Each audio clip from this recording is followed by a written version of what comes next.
agar dihukum mati. Oke, jumpa lagi bersama Kang Nas. Kali ini kita berkonten seperti biasanya guys ya, reaction guys. Ini mantap sekali guys ya. Para koruptor, khususnya koruptor atau skandal korupsi Pertamina ini guys akan dihukum mati guys ya. Oke, bagaimana videonya, kita reaction bareng biar nggak gagal paham. Oke, kita lanjut tonton videonya guys. Bagaimana peran MPR RI sebagai lembaga legislatif dalam mengatasi korupsi di Indonesia, terutama dalam konteks pilar kedaulatan rakyat? Kita ketahui bahwa baru-baru ini terkuaknya kasus korupsi Pertamina. Negara ini korupsi tumbuh subur. Ada KPK, ada jaksa, ada polisi, tapi tumbuh subur. Dulu orang hanya berani korupsi 100 juta, 1 miliar. Udah santer betul kepala daerah kalau korupsi 10 miliar, 20 miliar. Sekarang korupsi triliunan.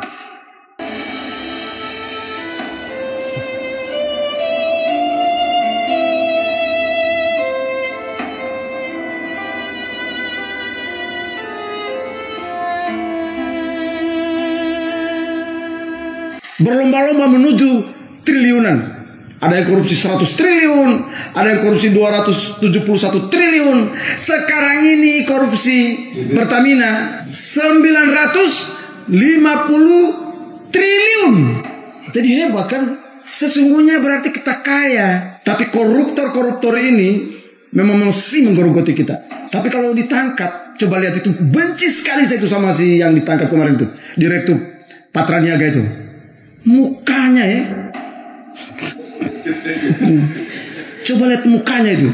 Melalui forum ini, saya meminta kepada Bapak Presiden untuk memantau penegakan hukum terhadap korupsi Patraniaga ini agar dihukum mati.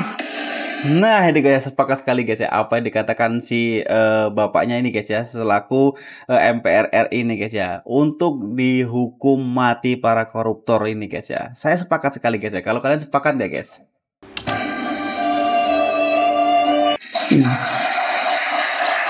Lu bayangkan adik-adik mahasiswa ke kampus sangat dibatasi untuk antri Pertalite, pakai barcode dan lain sebagainya.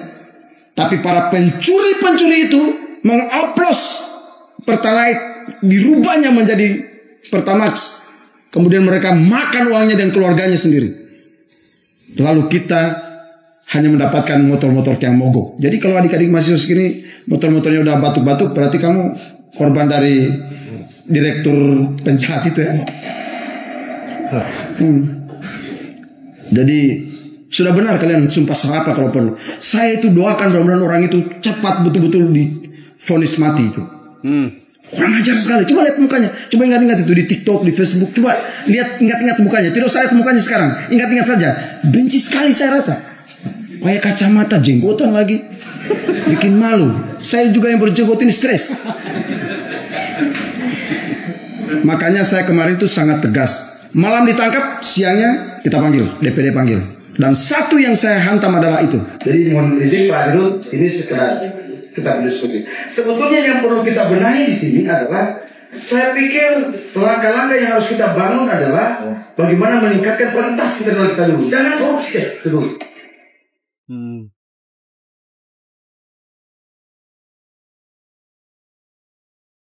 Nah itu guys ya, Bapak Umar Bonte ya guys, SHMH selaku Dewan DPR RI guys ya. Nah maaf MPR RI, maaf ini MPR RI guys ya.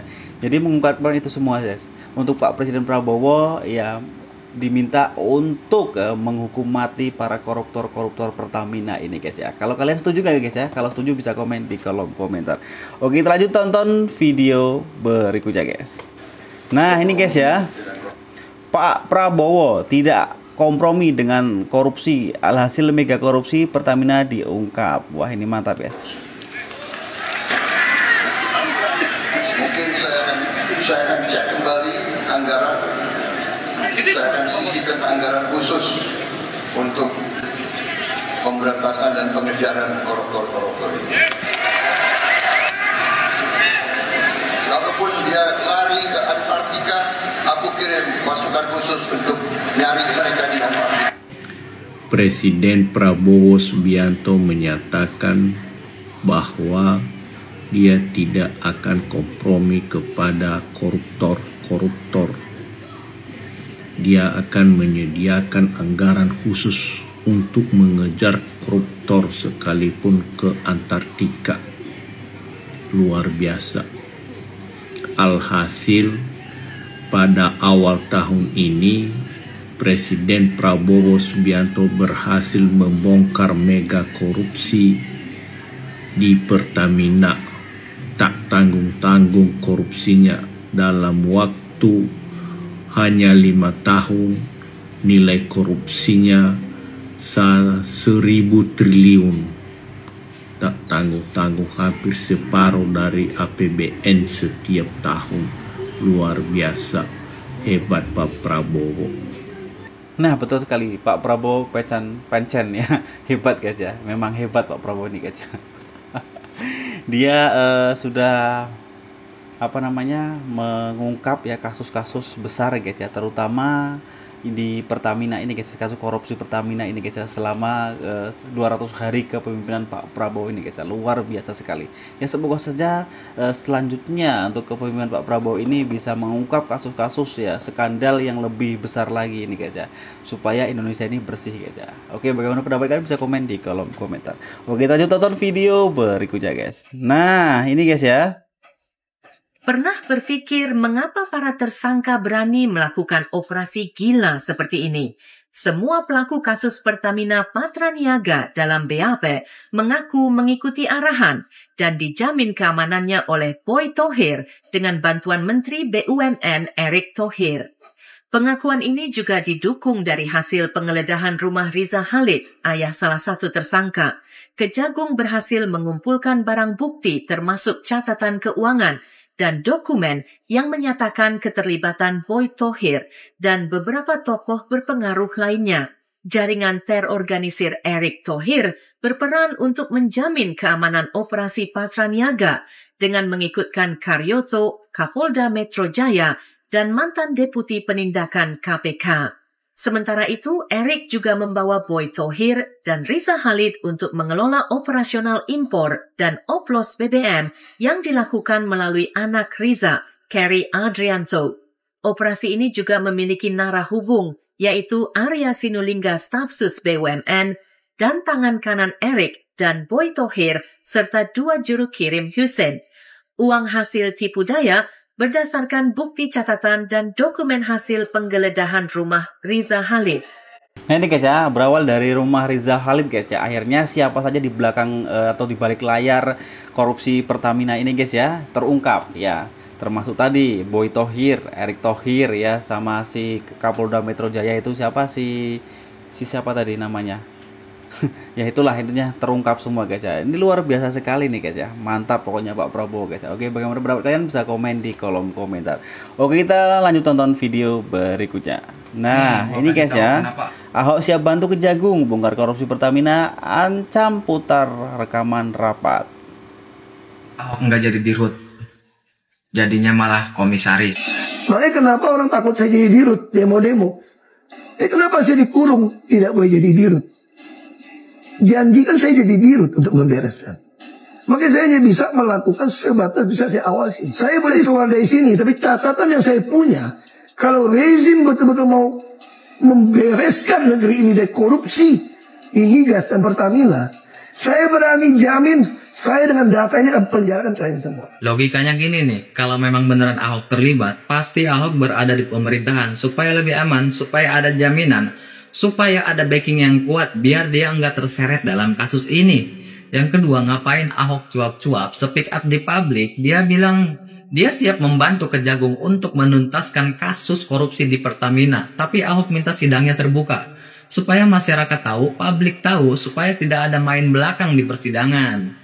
Ngapain Ahok bilang gitu? Ya lebih baik diam-diam aja, gak usah speak up. Dan Ahok kan berada di luar pemerintahan, itu pasti lebih berbahaya bagi dia. Lebih gampang pasti terseret dalam kasus ini nih.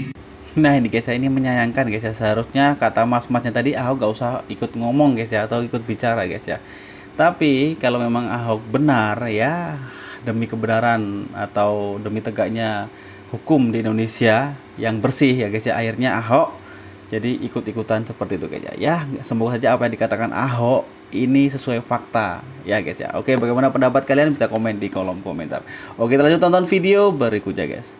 Nah, ini guys ya. Hotman Paris sekarang nyerang Bang Ahok lagi. Lu maunya apa di negara Firdaus ini? Wibowo guys. Udah bener. Pak Ahok itu ngebuka semua data-data tentang korupsi. Kok lu yang sewot? Lu sebenarnya gimana sih? Sebenarnya lu pendukung koruptor atau gimana ini Hotman Paris? Hah? Serang sana serang sini, kondisi sakit loh. Lu fokus berobat Hotman Paris, napas lu aja udah tersengal-sengal. Ya, nggak usah ngurusin negara ini dulu, berobat dulu. Ya. Nanti lu akan berhadapan sama gue di segala urusan pengacara. Terang. Gue nggak akan tinggal diam. Gue pasti akan melawan lu di semua kasus. Kasus yang lu pegang, kalau ada yang nyuruh gue lawan lu, gue akan lawan. Ingat Hotman Paris, lu akan gue kejar sampai manapun, ya. Kalau Pak Ahok nyuruh gue jadi pengacara, lu gue kejar Hotman Paris, ya. Karena dalil-dalil hukum lu ngaco. Gue bukan pengacara tipe-tipe penyuap, ya. Gue pengacara asli berpikir pakai otak, ya. Pak Ahok bersih begitu, lu hina-hina Hotman Paris. Aduh, lu sama gue aja kalah. Lu sekarang nyerang orang lagi. Lu urusin dulu sama gue. Hah? Urusan lu sama gue belum selesai. Hotman Paris, nggak usah nyenggol-nyenggol Pak Ahok ya. Ingat, Pak Ahok itu orang jujur. Ingat, Ahok orang jujur. Ya, makanya banyak orang nggak senang. Udah, Hotman Paris lu berobat dulu, nama lu udah senang-senang. Ya, makasih. Nah ini guys ya, si Firdaus Wibowo guys ya. Jadi pembela Pak Ahok ini guys ya, tidak terima Pak Ahok dicaci maki oleh Hotman Paris. Akhirnya si Firdaus ini membela atau angkat bicara guys ya. Oke, bagaimana pendapat kalian bisa komen di kolom komentar. Oke, kita lanjut tonton video berikutnya guys. Prabowo didesak menonaktifkan Erick Thohir imbas kasus oplosan BBM Pertamax. Muncul desakan agar Presiden Prabowo Subianto menonaktifkan Menteri Badan Usaha Milik Negara BUMN Erick Thohir imbas kasus dugaan korupsi oplosan BBM Pertamax di lingkup PT Pertamina Patraniaga. Desakan itu disampaikan pengamat sektor minyak dan gas, Migas, yang juga Direktur Eksekutif Center of Energy and Resources Indonesia, CERI, Yusri Usman. Menurut Yusri, ini adalah langkah pertama yang harus diambil Prabowo jika ingin benar-benar berkomitmen memerangi korupsi. Jika Presiden Prabowo Subianto benar-benar berkomitmen memerangi korupsi, maka sebaiknya Menteri BUMN segera dinonaktifkan agar kasus ini dapat cepat terselesaikan, ujar Yusri, Senin, 3 Maret 2025. Nah ini guys ya, si Erick Thohir ini suruh diberhentikan guys ya. Jadi supaya Indonesia ini bersih guys ya, diganti dengan Menteri BUMN yang lain guys ya, yang lebih ya bijaksana guys ya, nggak korupsi, intinya kayak gitu guys ya. Ya semoga aja Pak Prabowo mendengarkan ini guys ya, dan memecat si Erick Thohir ini guys ya. Seperti itu. Oke, bagaimana pendapat kalian bisa komen di kolom komentar. Oke, kita lanjut tonton video berikutnya guys. Nah ini guys ya. Ini kan pelan-pelan kasus-kasus mega korupsi itu lagi pada terbongkar ya. Sebelumnya ada Harvey Mois dengan 300 triliun merugikan negara. Sekarang ada Pertamina nih yang kemungkinan sampai ke 980-an triliun. Tapi komen-komen netizen tuh aneh banget, malah nyerang pemerintah. Padahal menurut gue pemerintah ya kerjanya lagi bagus-bagus ya sekarang. Cuma di era Pak Prabowo nih sekarang semuanya terbongkar gitu. Yang mungkin aja di era-era presiden sebelumnya nggak berhasil atau nggak berani gitu. Jadi omongan presiden yang bilang katanya mau ngejar koruptor sampai ke Antartika itu nggak omong-omong. Saya akan kejar koruptor itu.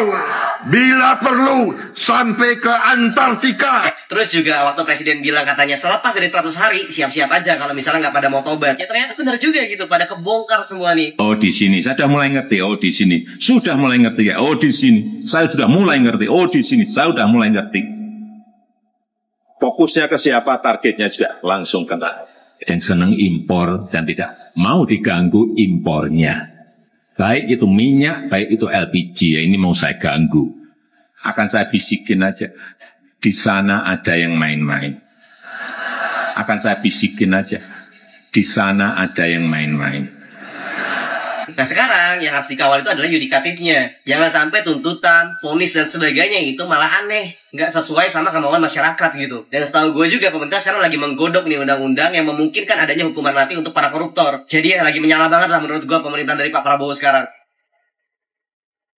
Nah, betul sekali guys ya, untuk pemerintahan Pak Prabowo sekarang menyala banget guys ya. Saya sepakat apa yang dikatakan di video ini guys ya. Ya, seperti itu. Jadi setelah kepemimpinan 100 hari Pak Prabowo, dia tidak janjinya atau pas kampanye itu ditepati guys ya. Semua koruptor dibabat guys ya. Ternyata Pak Prabowo tidak omon-omon. Intinya kayak gitu guys ya. Oke, bagaimana pendapat kalian? Bisa komen di kolom komentar. Oke, kita lanjut tonton video berikutnya guys. Nah, ini guys ya, pengalaman dari seorang mantan dirut Pertamina. Oh, ini pengalamannya guys. Coba kita dengarkan guys ya. Ex dirut Pertamina, Widya Purnama, suatu hari pernah curhat kepada teman dekatnya pada saat dia baru masuk menjabat di Pertamina. Dia berkata, begitu gue masuk, gue periksa. Ternyata negara import crude oil dari PT ABCDE harganya mahal banget. Jenis crude-nya nggak pas dengan kilang-kilang kita. Mutunya rendah, delivery-nya lama. Syarat-syarat pembayarannya berat banget. Terus gue buka tender sesuai syarat undang-undang dan ISO-ISO. Juga sekaligus semua barang dan jasa yang dibutuhkan Pertamina setahun ke depan. Gue umumkan ke koran, ke TV, dan ke website kita. Saatnya tender dibuka, gue sediakan aula di kantor pusat, meja keliling segi 4, komputer lebih dari 100 unit, gua undang KPK, Kejagung, Polri, pers, banyak banget, ICW dan masih banyak lagi. Sekali tender terbuka, gua dapat crude dari PT FGHIJ yang jauh lebih murah, jenis crude-nya yang cocok dengan kilang-kilang kita, mutunya sangat tinggi, delivery-nya jauh lebih cepat. Syarat pembayarannya pun lebih lunak. Belum lagi semua barang lain yang lebih murah dan bermutu. Sekali gebrak begitu lo tahu, gua menghemat berapa? Negara, 16 juta dolar. Tapi habis gitu, apa yang terjadi? Gue dipanggil DPR, 2 hari gue dimaki-maki. Gue jadi bingung. Terus gue mesti kerja gimana? Gak taunya, gue motong bisnis banyak raja-raja kecil. Di balik mereka, para jenderal-jenderal, ex-menteri, pemimpin-pemimpin parpol. Tapi kalau gue gak ngebrak kayak gitu, gue dikejar KPK. Inilah cerita dari almarhum Widya Purnama, ex-dirut Pertamina, ke salah seorang sahabatnya. Widya Purnama semasa menjadi dirut Pertamina, dialah yang ngotot membawa Pertamina mampu menjadi operator. Tak sekedar bengong. Juga di masanya, trading oil dan BBM itu dibenahi. Akibat sikapnya, dia bersama jajaran direksi lainnya dipensiunkan. Inilah negara Konoha di bawah penguasaan Sang Raja. Sekarang, apalagi prestasi lainnya dari Sang Raja? Mungkin banyak yang tidak tahu bahwa harga beras di Indonesia ternyata yang paling mahal di kalangan negara-negara anggota ASEAN. Nah itu guys ya, itu curhatan ya sebagai ex atau mantan dirut Pertamina guys ya. Waduh, ngeri guys ya. Intinya nggak tahan lama guys ya. Kalau memang direktur utamanya itu jujur guys ya. Intinya seperti itu. Ini di negeri Konoha ini ngeri sekali guys ya. Oke, bagaimana pendapat kalian? Bisa komen di kolom komentar. Oke, kita lanjut tonton video berikutnya guys. Nah ini guys ya. Kasus dugaan korupsi tata kelola minyak mentah PT Pertamina Patraniaga PPN yang tengah diusut Kejaksaan Agung Kejagung makin hari makin panas. Mereka yang telah menyandang status sebagai tersangka diduga hanya bagian kecil saja. Dugaan keterlibatan kakak Menteri BUMN Erick Thohir, Garibaldi Boy Thohir, dalam kasus korupsi di tubuh Pertamina itu juga mencuat. Boy Thohir disebut-sebut memiliki peran dalam pengaturan penempatan direksi di anak usaha Pertamina, yakni Pertamina Patraniaga. Pemilik PT Alamtri Resources Indonesia Terbuka, Agro, itu diduga mengendalikan para pejabat Pertamina yang kini mendekam di tahanan. Sumber dari internal Kejaksaan Agung menyatakan bahwa Boy diduga mengatur para pejabat Pertamina ini melalui 2 orang kepercayaannya, R. Heri Sunardi alias AI dan Febri Prasetyadi Suparta alias Mr. James. Melalui AI ini, Boy diduga mengatur 6 pejabat Pertamina yang bertugas menangani masalah impor minyak. Nah itu guys ya, itu keterlibatan Boy Thohir selaku kakak kandung dari Erick Thohir guys ya. Ya keterlibatannya seperti itu ya nih guys ya. Ini mantap guys ya, keterlibatannya kakak sama adiknya terlibat semua di mega koruptor Pertamina ini guys ya. Waduh, mantap guys ya. Oke, bagaimana pendapat kalian? Bisa komen di kolom komentar. Oke, lanjut tonton video berikutnya guys. Nah ini guys ya, Liga Mega Korupsi 2025, Piala Emas atau Jeruji Besi. Waduh, ini mantap guys. Selamat datang di Liga Korupsi Indonesia 2025, di mana para pemain berlomba-lomba merugikan negara dengan nilai yang sangat fantastis. Liga kali ini cukup berbeda. Pasalnya para pemain bukan atlet, melainkan koruptor. kelas kakap yang berlomba-lomba penggeruk uang negara. Tapi tenang, wasit pertandingan ini bukan cuma pajangan. Kejaksaan Agung tampil sebagai game changer, membongkar skandal dengan nilai yang mencengangkan. Siapa sajakah yang masuk daftar elit ini? Mari kita lihat daftar pemainnya. Di puncak klasemen kasus tata kelola minyak mentah dan produk kilang, PT Pertamina dengan nilai kerugian negara hampir mencapai 1 kuadriliun rupiah. Angka yang nggak bisa. Netizen, bayangin seberapa banyak nol di belakangnya. Di sisi kiri, posisi tinggi nomor 2 ditempati oleh kasus niaga komoditas timah dengan nilai kerugian negara sebesar 300 triliun rupiah. Kemudian posisi menyusul, yaitu kasus Duta Palma, perusahaan kelapa sawit yang menyerobot lahan negara seluas 37.000 hektar di Riau dengan total kerugian negara hingga 104 triliun rupiah. Kali ini jangan anggap remeh, Kejaksaan Agung bukan wasit yang bisa dinego. Satu persatu pemain kelas kakap di Liga Korupsi 2025 kena kartu merah. Mereka yang biasa duduk di kursi VIP, sekarang antri duduk di balik jeruji besi. Nah itu guys ya, waduh. Ini memang korupsi di Indonesia itu dijadikan liga nih guys, liga korupsi guys, yang pemain-pemainnya bukan atlet melainkan para koruptor ini guys ya. Waduh, mantap ini. Aduh, itulah pemandangan di negeri kita ini guys ya. Ya seperti itu, banyak koruptor yang masih berkeliaran. Ya semoga saja kedepannya koruptor ini hilang guys ya. Amin. Oke, kita lanjut tonton video berikutnya guys. Saya bilang, nah ini guys ya. Saya semua tercatat. Saya sering ngancam mereka secara kasar. Kalian yang nganggap saya nggak berdaya hari ini. Mungkin ada yang nganggap saya itu macan ompong di Pertamina karena nggak jadi dirut. Tapi kalian tunggu, waktu akan berputar. Semua catatannya akan saya pegang. Satu hari ganti rezim, penjarain kalian semua. Kalian ingat baik-baik kalimat saya direksi. Saya boleh keluar dari sini, tapi catatan yang saya punya, kalau rezim betul-betul mau membereskan negeri ini dari korupsi di migas dan Pertamina, saya berani jamin saya dengan data ini akan penjarakan kalian semua. Makanya saya harap ini kasus bukan cuma si Rifa Siahan Patraniaga kok. Mana mungkin? Saya kira oknum BPK bisa terlibat. Anda yang audit kok. Sebetulnya nggak beyond. Ini bukan beyond. Ini ada tangan yang berkuasa ikut main kalau menurut saya gitu loh. Di Republik ini. Itu yang saya maksud. Beyond urusan subholding perusahaan. Apa yang susah? Saya kasih contoh gini ya. Ini bisa jadi lebar kemana-mana kasusnya kok dibongkar. Saya senang banget ini. Ya. Saya kasih contoh begini. Saya agak emosi soal ini. Saya di sini bukan mau mendefend Pertamina atau siapapun. Saya ingin masyarakat itu mengerti bahwa akar masalah Republik Indonesia adalah korupsi dan kemunafikan. Jadi orang semua saling sandra menyandra. Nah ini guys ya, Ahok bongkar semuanya kasus korupsi ini guys ya. Ya intinya ada main tangan ya di belakang ini semua. Ya betul sekali guys apa dikatakan Ahok ini guys ya. Oke, bagaimana pendapat kalian, bisa komen di kolom komentar. Oke, kita lanjut tonton video berikutnya guys.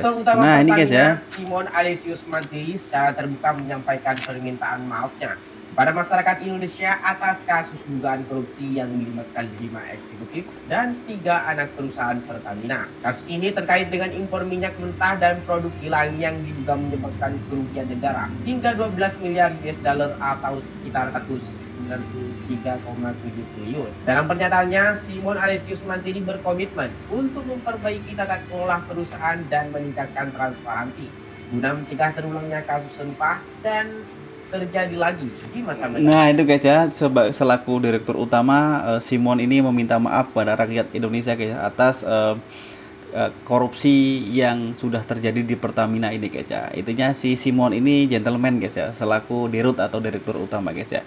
Mantap. Oke, bagaimana menurut kalian, bisa komen di kolom komentar. Oke, kita tonton video berikutnya guys. Nah ini guys ya, ini lebih biadab daripada binatang. Pada saat Pertamina membeli RON 90, lalu diklaim ke negara bahwa mereka membeli dengan RON 92. Ini korupsi tingkat pertama yang merugikan negara. Ini masyarakat belum dirugikan secara langsung, ini yang nomor 1. Namun yang kedua, minyak yang tadi 90 diberi aditif, dioplos katanya menjadi 92, yang harusnya Petralite menjadi Pertamax, dijual di SPBU retail. Ini secara langsung menyakiti perasaan masyarakat dan merugikan masyarakat secara langsung. Why? 1, ketika masyarakat lagi susah disuruh membeli BBM non-subsidi. Ketika mereka sudah sepakat, walaupun sebagian tidak ikhlas, mereka beli BBM non-subsidi, ternyata yang dibeli sama mereka pertama itu adalah oplosan. Ini bajingan, ini benar-benar biadab. Yang kedua, mobil-mobil yang mereka harus isi dengan Pertamax terpaksa mengalami kerusakan bagi sebagian mobil karena mendapatkan RON yang lebih rendah. Maka biaya kerusakan ini juga harus ditanggung oleh masyarakat. Yang pertama, masyarakat sudah beli lebih mahal untuk barang sampah. Yang kedua, mobilnya rusak juga tidak ditanggung oleh pemerintah. Jadi Anda, para tersangka, Anda lebih biadab daripada binatang. Dan ingat, anak-anak Anda, keluarga Anda akan menanggung karmanya. Mudah-mudahan nggak ada yang sakit langsung meninggal. Ya, kalian tahu apa yang kalian lakukan itu benar-benar luar biasa menyakiti hati perasaan masyarakat. Korupsi senilai 193 triliun, kalau saya tidak salah, itu hanya 2023. Secara keseluruhan sudah hampir 1.000 triliun. Dan itu negara kita dirugikan dan uang masyarakat dirugikan. Anda bisa bayangkan, ketika sudah ditangkapnya para bajingan-bajingan ini, melalui berita yang saya lihat di Lambe Tura, bahkan konferensi pers dari mungkin ya public relationnya Pertamina masih menyangkal dan mengatakan bahwa itu tidak terjadi dan kualitas baik-baik saja. Ini menyakiti seluruh masyarakat dan saya sangat tersakiti. Seandainya terbukti bahwa oplosan itu terjadi, menurut saya kepada teman-teman dari Polri, orang ini harus ada yang melaporkan untuk pasal 242, keterangan palsu, dan harus dipidanakan. Jadi menurut saya, kejadian yang menimpa masyarakat melalui kasus Pertamina adalah sebuah contoh hancurnya harapan bangsa Indonesia dan ditindasnya hak rakyat yang sampai pada akhirnya banyak Gen Z yang apatis. Saya mengapresiasi pemerintahan Pak Prabowo dan benar-benar mulai membersihkan dan menangkap para penjahat-penjahat ini. Mudah-mudahan tidak diberikan hukuman ringan karena jika terjadi di negara lain, udah pasti hukuman seumur hidup atau hukuman mati karena ini merugikan seluruh masyarakat Indonesia. Not to mention berapa uang yang dirugikan dari negara. Nah nih guys ya, sepakat sekali apa dikatakan masnya ini guys ya. Ya, gambarannya seperti itu guys ya. Memang kekesalan rakyat Indonesia selama ini dibohongi, dibodoh-bodohin ya, seperti itu guys ya. Ya sangat sakit lah.